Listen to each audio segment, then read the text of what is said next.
یکیش مسئولیت پذیری ما نداشتیم. کار کردیم، جوابگو نبودیم.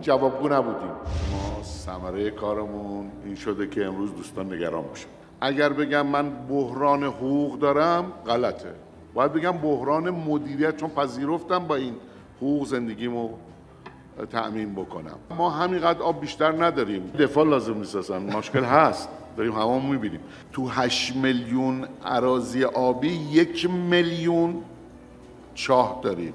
یعنی تو هر 8 هکتار یه جا رو سوراخ کردیم. هسته مرکزی اوکراینی ایناست.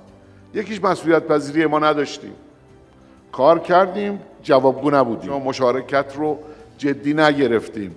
گفتیم آقا ما میفهمیم، بلدیم، درس خوندیم، دلسوزم هستیم، مملکتمون هم دوست داریم انجام میدیم دیگه. حالا 4 نفرم دور بر خودمون بیاریم کار سخت میشه. یه بحث دیگه ای که متاسفانه ما نکردیم بازچرخانی آب بود.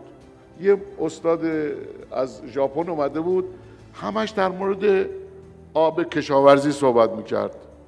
گفتیم خب آب شرب پس چی؟ آب صنعت چی؟ گفت اونا باید بازچرخانی کنن. گفت آب خام فقط مخصوص کشاورزیه.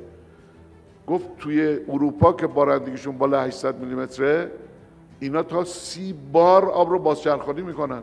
بعد گفت توی ژاپن هر ساختمونی که میسازن باید آبشو بازچرخانی کنن، فقط آب شرب کنه باید بخرن. سومین کاری که نکردیم متاسفانه آبخوانداری بود و آبخیزداری. ما 95% اعتبارات رو صرف آب سطحی کردیم و کمتر از 1% رو صرف آب زیرزمینی کردیم. این کار اشتباهی بود که کردیم.